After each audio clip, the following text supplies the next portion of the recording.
You are listening to the Norton Library podcast, where we explore classic works of literature and philosophy with the leading scholars of the Norton Library, a new series from W. Norton that introduces influential texts to a new generation of readers.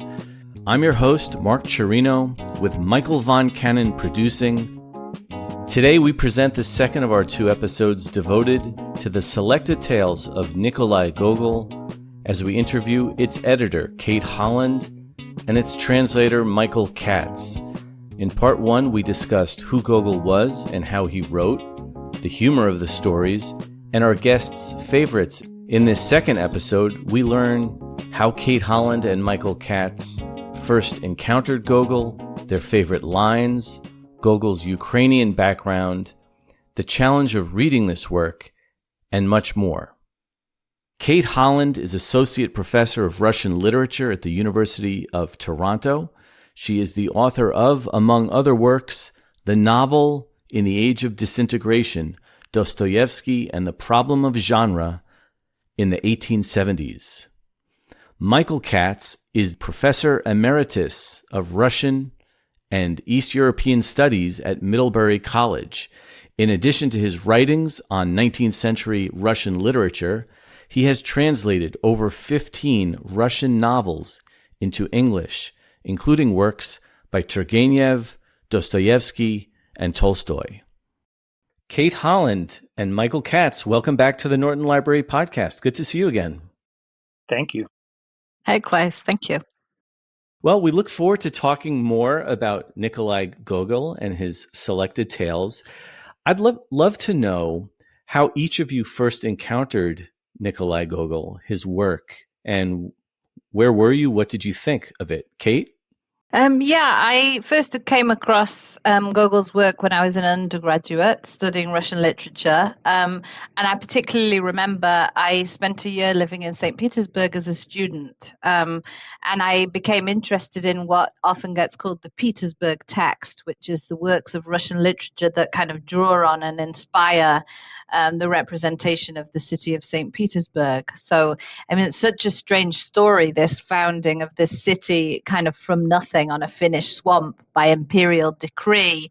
And it's really kind of a city of contrasts and of paradoxes and a sort of symbol of modernity. And so these stories kind of really intrigued me when I read them at the time in St. Petersburg, especially, Sure. The nose, which we already touched on, when all of a sudden this nose was found in some bread and puts on a uniform and starts walking around the streets of St. Petersburg. And I think that this problem of how to maintain selfhood in this, as a kind of little person in this huge city, is something that really has stayed with me since then, and I continue to think about as a person who lives in a big city now. Wonderful. Michael? Well, I was reading Russian literature in high school, age 15 and 16, and reading the big novels. And I remember saying to my Russian teacher at that time, these are pretty grim. Is there something funny about Russian literature that I could read for some comic relief? And he said, Gogol. And I said, I'll try it. And I fell in love with it then, and I'm still in love with it now. When did you start translating Gogol? Well, I started translating in 1980 when one of my students challenged me. I was complaining about a book, not Gogol, complaining about a book that had never been translated, and said, I wish somebody would translate it. And the student said, why don't you do it? And I said, because I'm not a translator. And then I got to thinking what a translator was, and decided I would try it, and enjoyed doing it, and it got some success. And I've been translating since 1980. Mm-hmm. It's a long time. And this is the first Gogol I've translated. Gogol was more difficult, as I have said before, more difficult than other writers. So I had to have some experience translating before I could tackle him. You've each talked about your entry into Gogol's work. Imagining a 21st century reader picking up your selected tales for the first time, what are some of the challenges you would imagine that reader would face?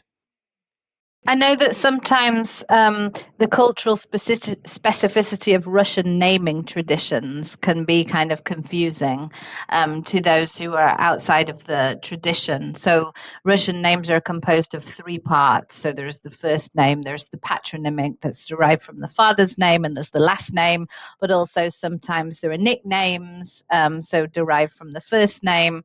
And Gogol also always uses names that are very rich in symbolism for readers of Russian.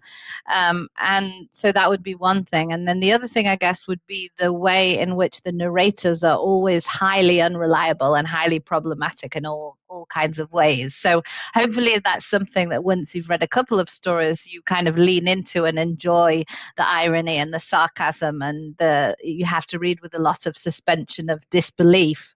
But also sensitively enough to detect this kind of irony that lies beneath the categorical statements.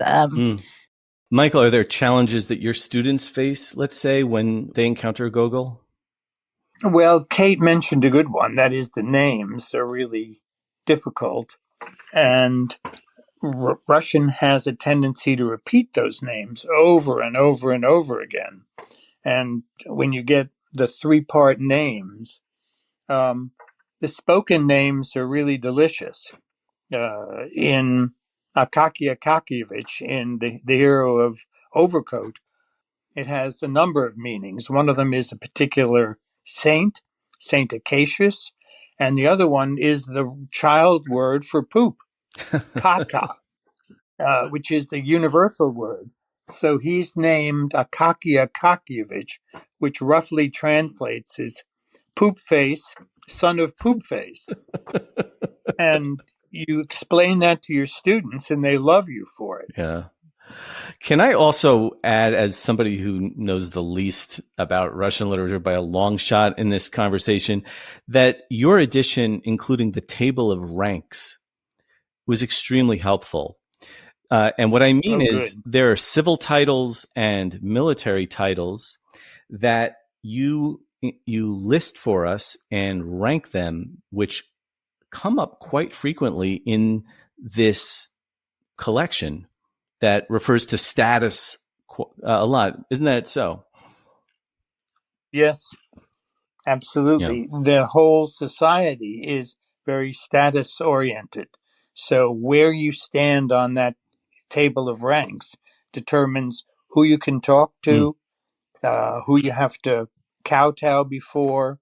And a good example is Akaky Akakievich talking to the very important person, the way he has to address him. And then he falls asleep and in his dream really goes after him. Yeah, and that absolutely. And so this was kind of the creation of Peter the Great, this system of ranks, and hereditary nobility could be achieved if you got high enough up the ranks. But I think my favorite example from the stories is the fact that the nose is of a higher rank than the person whose face the nose is from. Good, yeah. And so that his sort of ability to interact with his superiors is really tested in that story. I want to ask another question that I know is impossible. In the first episode, I asked each of you your favorite of these 7 stories, which proved to be a very difficult question. But in this collection, I'm going to ask you what your favorite line is in this entire book. Well, I would say it's in Akaki's dream when he is delirious, having caught a cold, running through the streets of Petersburg without his overcoat on. Mm-hmm. And he's lying there and he begins mumbling and he says, "I'm going to steal your overcoat away no matter who you are." And I think that rebellion of his, a mini rebellion, is really quite eloquent. Yeah, that's a great one. Kate?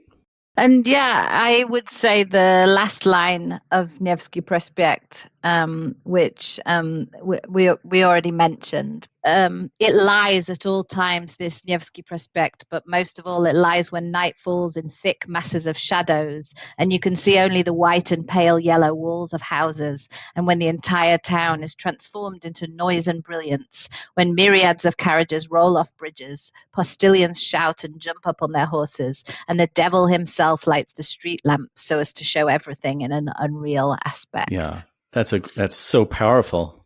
So I'm going to do something unprecedented on the Norton Library podcast, and I'm going to impose a favorite line of mine on both of you. In The Overcoat, leave me alone. Why are you treating me like this? And when I got to that line, I have to tell you, I just found that I reacted the way that one of his fellow characters reacts, where I felt stabbed through the heart. Is that the intention? Is that am I falling for some sentiment and I shouldn't, or do you also find that to be such a moving moment? That's one of the most controversial lines in the whole of Gogol, because the question is, there's so much irony, there's so much sarcasm. You seem to be expected to distance yourself, and yet in that moment, as in a couple of other places, but mainly in that moment, there seems to be a real sense of sincerity, right? That there seems to be a kind of a compassion that's being expressed there, and actually.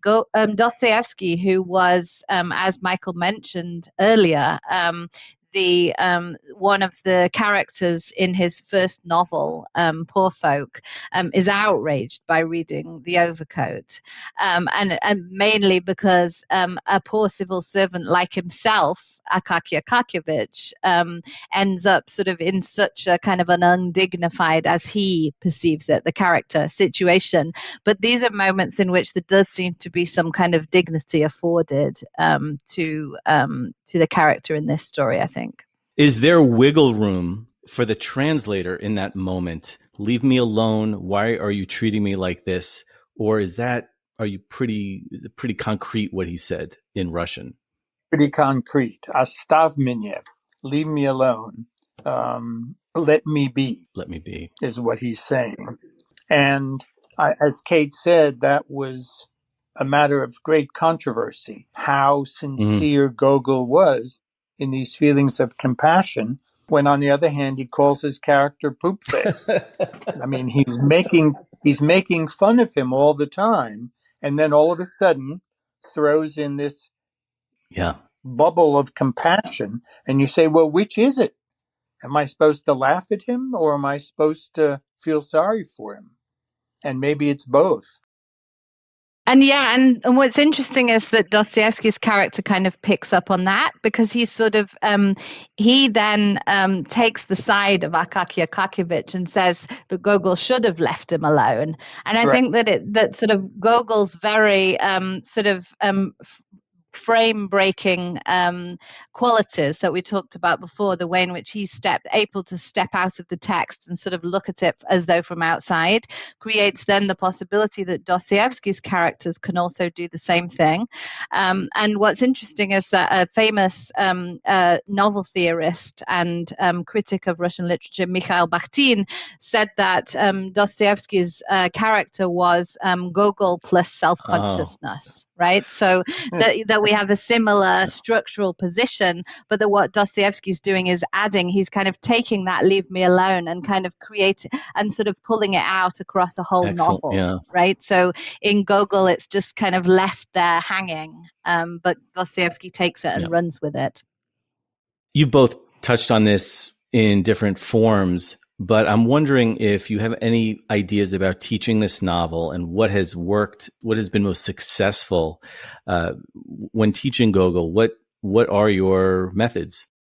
I would say that I like talking to students about sort of modern experiences of feeling alienated in the city and sort of the psychic forms that this alienation takes. Of course, there's also humor in Gogol, as we've talked about everywhere, but at the same time, there's also kind of more serious topics. So, for instance, madness comes up a lot, right? And mental illness. Notes of a Madman is one of the great and sort of sad and shocking in certain ways stories.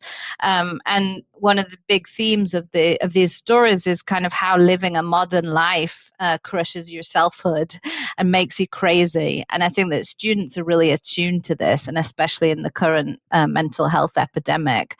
But you have to be careful about, of course, about teaching these stories and give some trigger warnings about things like madness and suicide and so on. But I find that students really do relate to reading these stories that seem to touch on, but in strange ways and in sort of alienated ways, their experiences.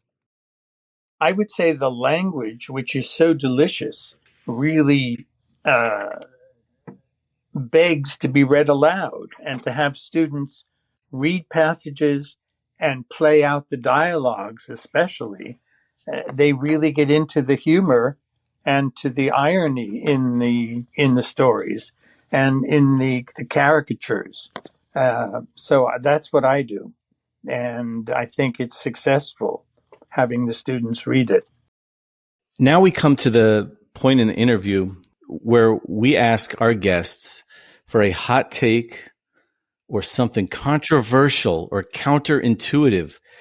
Do each of you have a headline-making moment or opinion about Gogol? Kate, what do you think?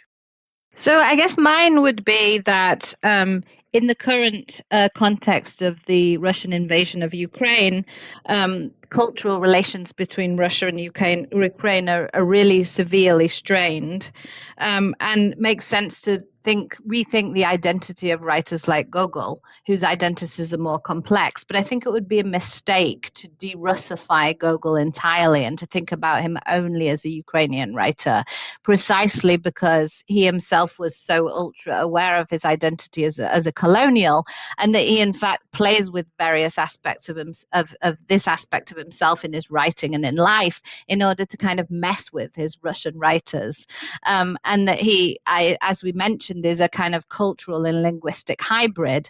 But he also mocked and laughed at the Ukrainian nationalists of his day by playing with the stereotypes of Ukrainian identity. So I think that we can't really fold him either into contemporary Ukrainian identity that defines itself by an exclusion of everything that's Russian, but nor can we see him as an entirely Russian writer.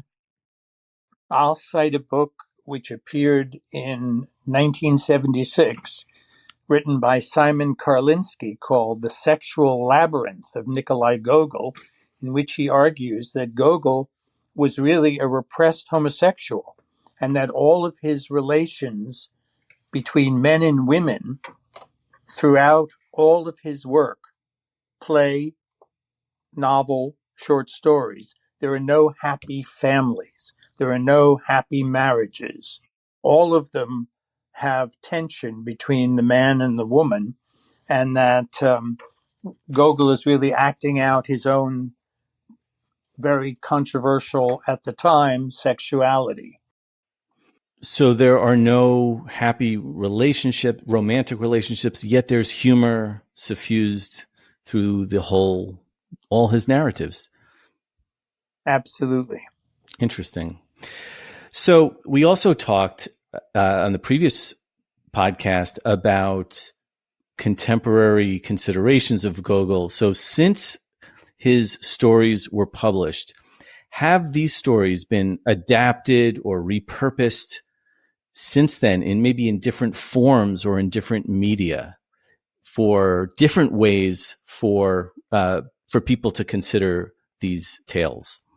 There are lots of film adaptations of the stories. In fact, the first one I think dates from 1912. That was a Russian imperial film adaptation, and also in the Soviet Union, but also elsewhere. And then one interesting adaptation is that Dmitri Shostakovich, the great Soviet composer, his first opera from 1928 was an adaptation of The Nose. And actually in New York City around 2013, the Metropolitan Opera did a fantastic adaptation of that opera fantastic production of that opera, which was produced by the great South African artist William Kentridge. And that was a production that also was revived during the pandemic and was streaming as part of their free programming. And then another interesting contemporary phenomenon is that one of the most important theaters in Russia prior to the invasion was the Gogol Center, which was one of the places where some of the most innovative theater was being performed. Unfortunately, that's not something which exists anymore. It kind of did not survive the sort of cultural purge of the post-invasion of Ukraine, Russia. I would point to a musical comedy version of The Government Inspector, Gogol's great play, which stars Danny Kaye as the young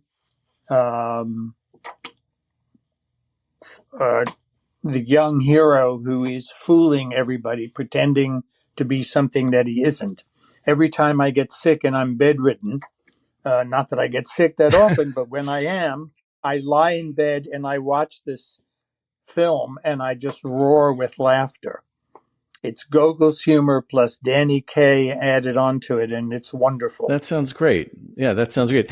Well, we've talked about opera and musical theater also. What about other forms of music? Are there other things that you would put on a Gogol playlist?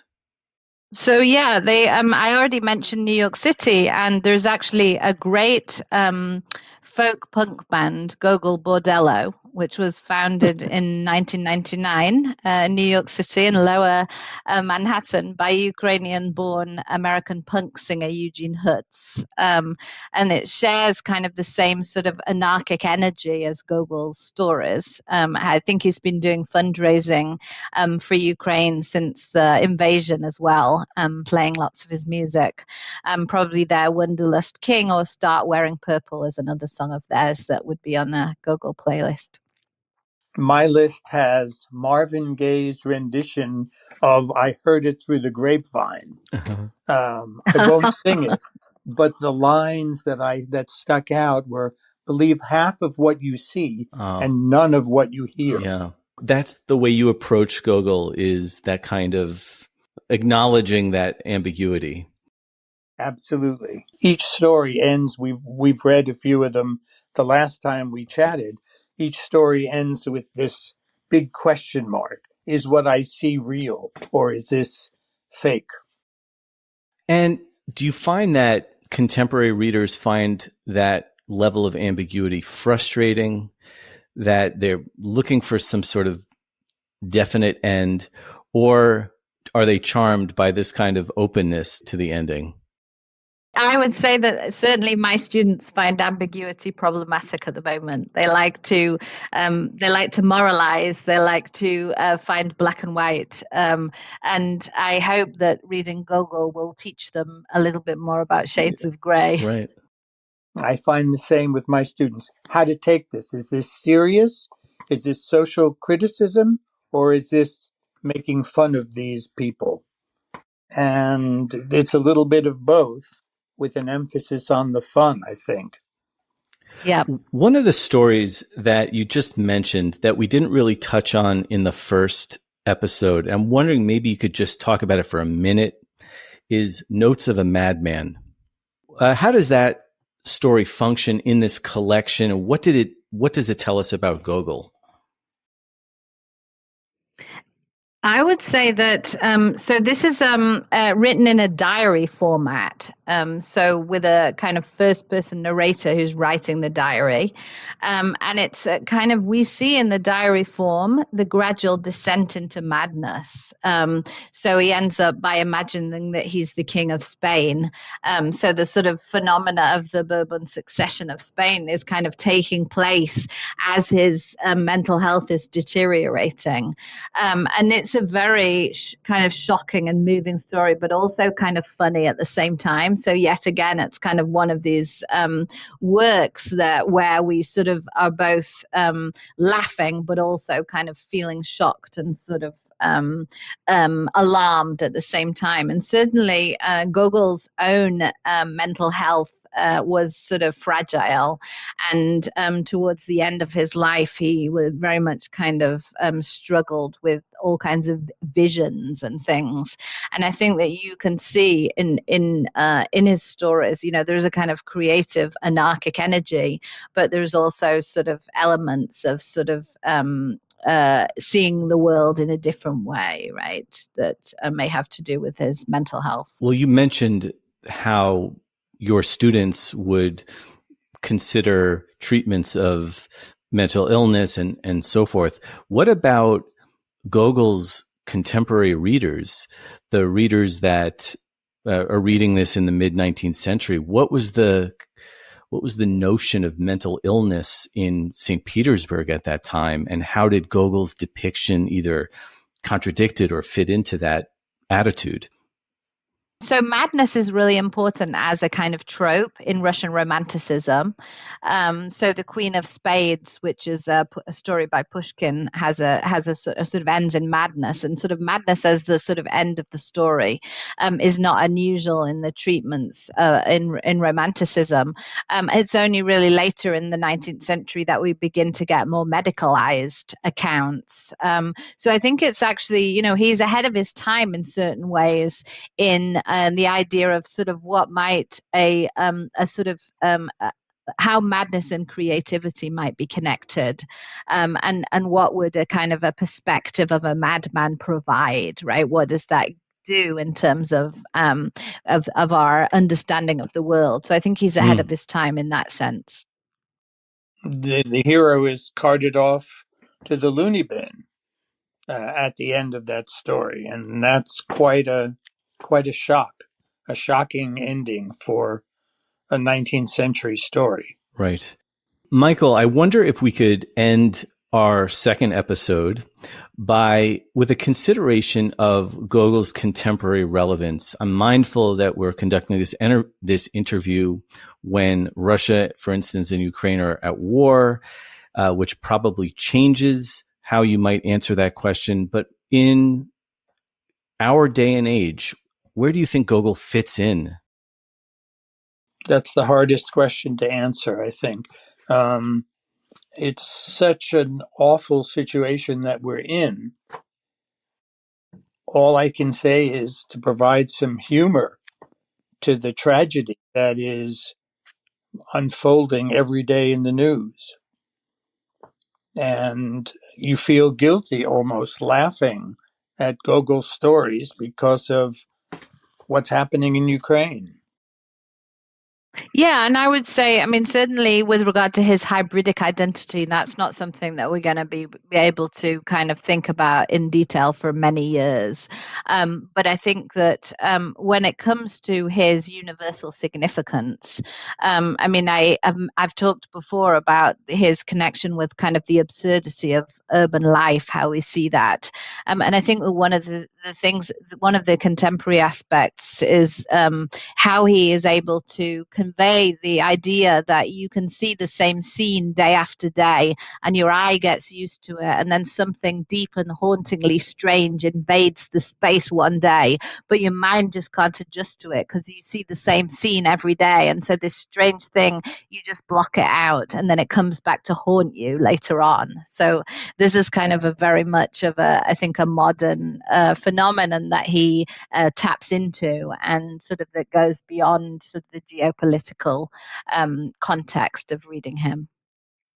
The edition is Nikolai Gogol's Selected Tales. We've been talking with Kate Holland and Michael Katz. Thank you so much for joining us on the Norton Library podcast. This has been a pleasure.